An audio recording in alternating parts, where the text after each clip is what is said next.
Welcome to the Faithful Sober Mom podcast, the show where we talk about all the things faith, sobriety, and motherhood. I am so excited and grateful to have you here with me.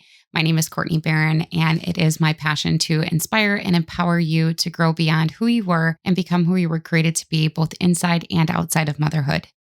Now, before we dive into what this podcast is truly all about in the coming episodes, I wanted to take some time with you this week to share a little bit about who I am and what led me to be here with you today. I promise as I share my story with you, there will be insights and key takeaways that you can apply to your own life and experiences. So again, my name is Courtney. I'm an entrepreneur and work from home mom. And aside from our daughter, we also have a very spoiled dog who I accidentally conditioned years ago to beg for treats every time I come into my office. So bear with me and give me some grace if you hear some chaos in the background. I want to be authentic with you, and this is my life. So reheat that cup of coffee and join me as I share with you some of the key moments from the last 7.5 years or so that led me to creating this podcast. Welcome to the Faithful Sober Mom podcast, the show where we talk about all the things faith, sobriety, and motherhood. I am your host, Courtney Barron, an entrepreneur and work from home mom with over 7 years of sobriety, here to help you take your power back, let go of who you used to be, and step into a life of purpose and meaning so that you can live a life truly free from alcohol while being the amazing, successful mom I know you can be. Join me each week for real, raw, and honest conversations where I share with you valuable tools and resources, practical tips, inspiring insights, and so much more that will leave you feeling uplifted and empowered to take on whatever life throws at you. So grab your favorite coffee, tea, or beverage of choice, non-alcoholic of course, and let's dive into this week's episode. Hey mama, if you've been following me on social, you may already know this, as I have said it a few times before. But these last couple of years have been one of the most confusing, challenging, and emotionally taxing seasons I've had to go through in a very long time. And I definitely know that I'm not alone in this. It honestly has not been easy to navigate, but I truly believe that we are all coming through it stronger than we were before. I know many of you are probably sick and tired of hearing and talking about COVID, but it is an important piece to me being here with you today. So bear with me for just a little bit. For me personally and professionally, 2020 started off strong, but after COVID made its way to central Wisconsin and some of the joys of becoming a mom were practically non-existent, I went through a hard season of regression. My ability to cope with anxiety and stress was already at max capacity from being a high-risk pregnancy. Then with all of the unknowns of COVID and the possible effects that it could have on pregnant women and newborns, my optimism turned into worry, my faith into fear, and I ended up losing sight of what truly mattered most. It wasn't about getting to have a baby shower or not being able to be surrounded by family. While those are some of the joys of becoming a mom, it went much deeper than that for me. What mattered most was the fact that we were actually going to be bringing home our daughter, something we thought might not have been an option for us. And honestly, some days I feel like reality hasn't quite set in that we have a 3-year-old. Like, do you ever have those moments where you're just looking at that sweet, innocent, most likely sleeping face and ask yourself, like, what happened? I blinked. That's what happened. They truly do grow up fast, and it really is a blessing that I have the opportunity to watch our daughter learn and grow every day as a work from home mom. But it's not for the faint of heart. Just when you think you have a good schedule in place and a good flow going, it changes. But we will get more into that in another episode. Anyway, after our daughter was born, on top of the mental and physical exhaustion that already comes with the territory, I ended up having some health issues that took an emotional and physical toll on me.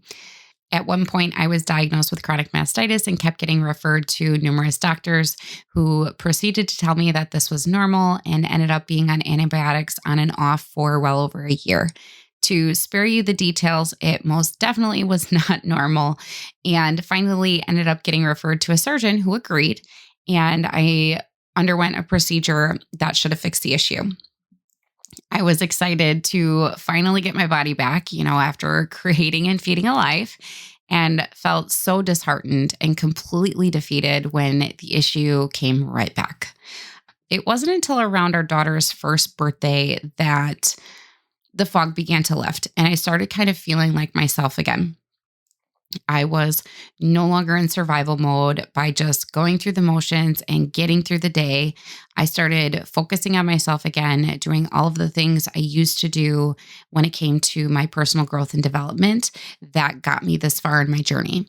I began working hard behind the scenes to reignite my vision for my business and was in the middle of two big launches, one of them being a form of this podcast and the other being my coaching program, when my family experienced a life changing traumatic event.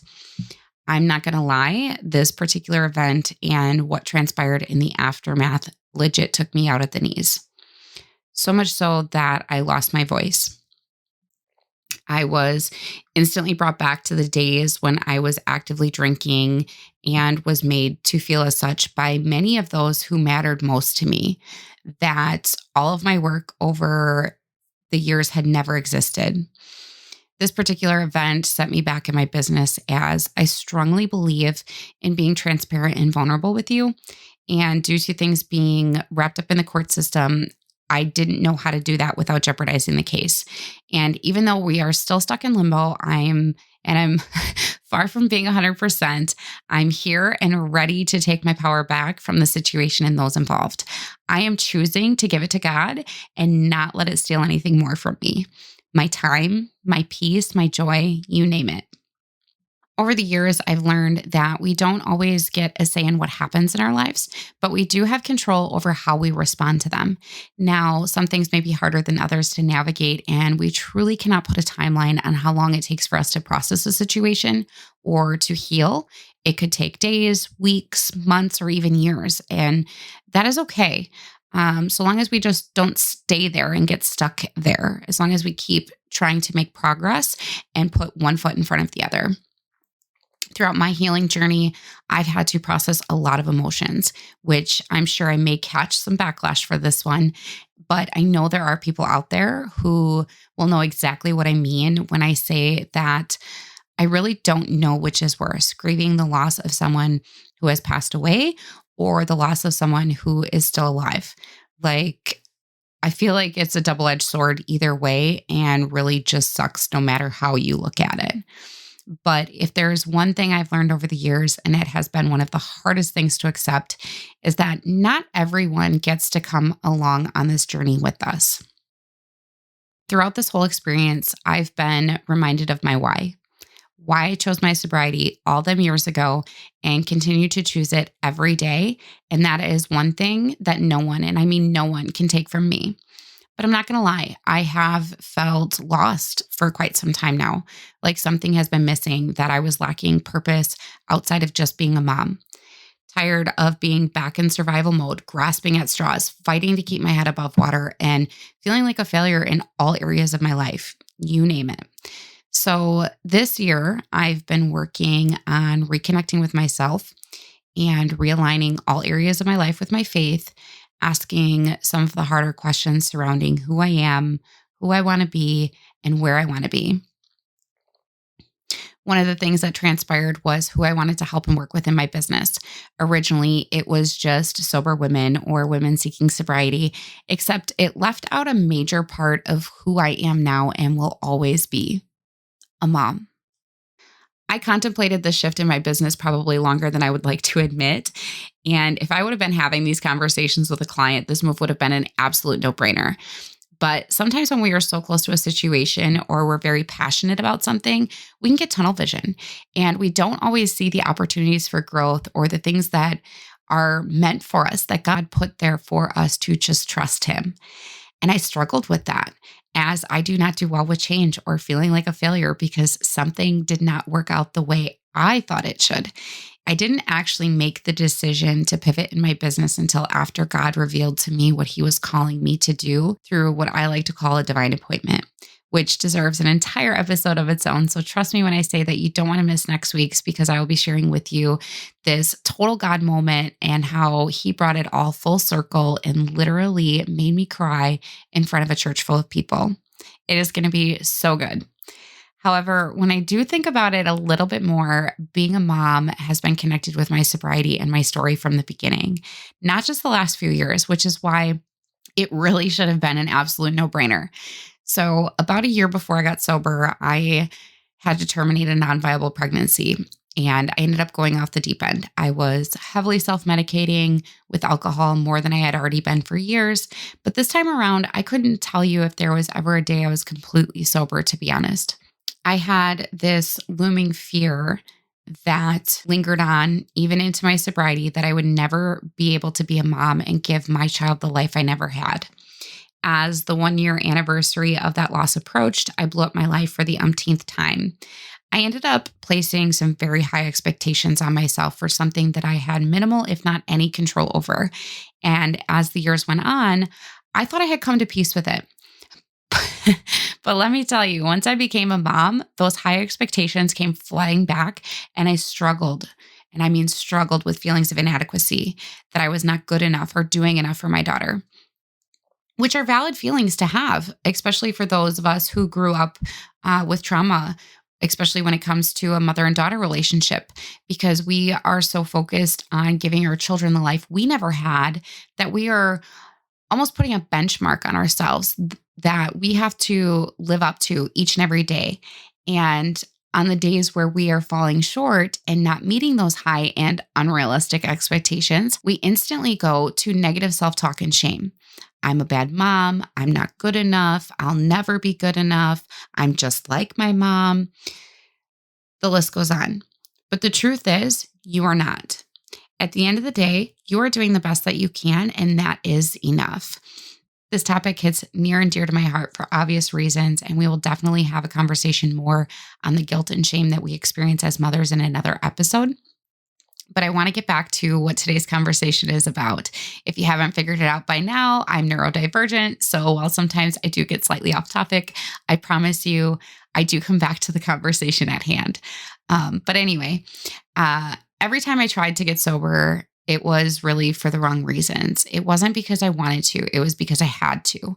I would make it a couple months, then think that I was in a good place and start drinking again, sometimes trying to just fly under the radar, when my unresolved issues would resurface and it would be like a vicious, never-ending cycle. This time, though, the outcome was much different. I finally made the decision that something had to give and took back not only the power alcohol had over me in my life, but also the power over me that it gave to others. If you would have asked me early in my sobriety, where do you see yourself in 5, 6, 7, even 8 years? My answer would not have been anywhere near my current reality. Before getting sober, I had this 5-year plan all laid out for myself. I was going to graduate college, launch my own marketing business, and build a successful career that would give me the flexibility to work from home when and if I was given another chance at motherhood. And through my sobriety, I've been able to do just that, but not in the way I had planned. I continued to pursue my education and launch my marketing business, went on to become a first-generation college graduate with 2 degrees. And after graduation, my marketing business started to take off.